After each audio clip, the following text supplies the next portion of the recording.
રામ રામ મારા જીવને. હવે રોજના ટાઈમ પ્રમાણે અમે નીકળીએ છીએ કારીમોરી જવા. મારા ફ્રેન્ડ સાથે જાઉં છું જે અત્યારે મારું શૂટિંગ કરે છે. તો અજીબ લાગે છે કે ગાઈસ અમે ડિસ્કસ કરીએ છીએ કે અમે પહેલી વાર બ્લોગ બનાવીએ, કંઈ આવડતું નથી એટલે થોડુંક આ વિડીયો શૂટ કરતા લાગે છે પબ્લિકમાં. એટલે તમે બસ ખાલી એટલું જ કે અમારો સપોર્ટ કરજો. મારે તો શું, આપણે પહોંચી આવ્યા છે ચાંદની. ત્યાં કેવાનું મંદિર છે? આ રામ મંદિર છે. તો રામજીનું નામ લઈને આપણે પહેલા લાંબા બ્લોગની શરૂઆત કરી. હા, તો અમે આવીએ છીએ રોજ મોતી બાગ, કેસરબાગ, બે નામ છે.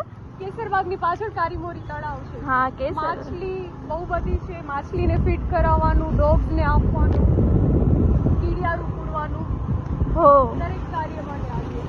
મોસ્ટ ઓફ અહીંયા ઘણા પબ્લિક આવતી જ હશે, જે આવતા હશે માધાપર ના હશે એને ખ્યાલ હશે.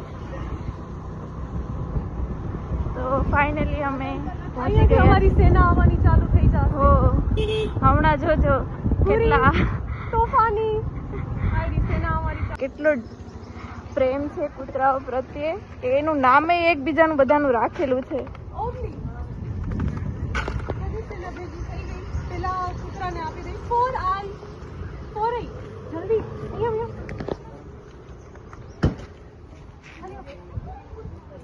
પછી માછલીને આપવા જઈએ. પેલા અહીંયા આપી દઈએ.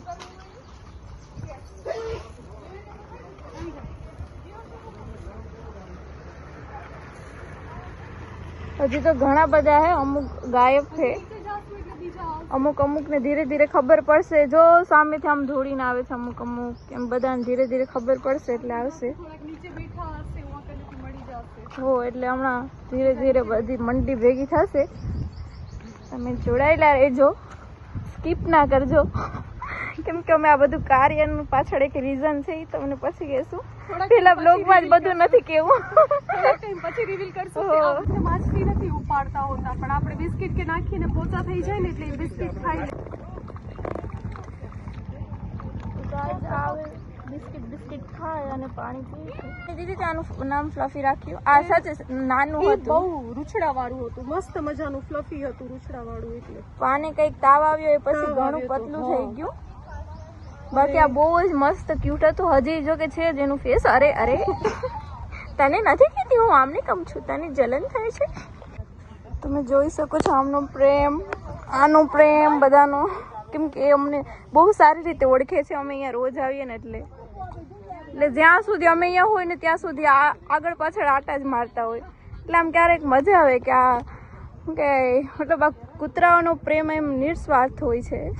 માંગે છે પણ એના ફેસ ઉપરથી આમ બધું જેટલું એનું અંદર છે ને બધું વ્યક્ત થઈ જાય છે. સારું ગ્રુપ બની જાય ને તો અમે બધું આ કોઈ હો તો કહેજો. હા, સાથે મળીને અહીંયા કને સફાઈ માટે કંઈક પ્લાન કરશું. અમે ઘણા બધા થઈ જાય ને તો પછી આ બધું સાફ કરવાનું વિચારીએ થોડાક છીએ. ટાઈમ પહેલા કરવામાં આવ્યું છે પણ માણસો સમજે એમ નથી. કાલે જ આપણે ઓલા કાકા નતા કહેતા કે બધાના નસીબમાં ના હોય સેવા. ઈ મેઇન વસ્તુ છે કે સેવા એ જેના ઉપર રાજીપો હોય ઉપરવાળાનો એને મળે સેવા કરવાનું, દરેકને નથી મળતું. આ ટેણિયાને તમે શીખવાડો કે કેવી રીતે સેવા કરવી. અત્યારથી જો આ બાળકોને શીખવાડવામાં આવશે ને તો ઈ બાળક મોટું થઈને સેવા કરશે અને સારો વ્યક્તિ નાગરિક બનશે. બાકી એને તમે અત્યારે પથ્થર હાથમાં આપશો તો એ પથ્થર એ ઉપાડશે, અને આ લોકોના અબોલ માટે ખોરાક એના હાથમાં આપશો તો એ ખોરાક એ આપશે. તમારા ઉપર છે કે પેરેન્ટ્સ તરીકે તમે એને શું શીખવાડો છો. જોઈએ ત્યારે આ ટાઈમે અંકલ પણ હોય, અમે પણ હોય. આ માસી પણ આવે છે રોજ સેવા કરવા. એવા તો ઘણા બધા લોકો છે.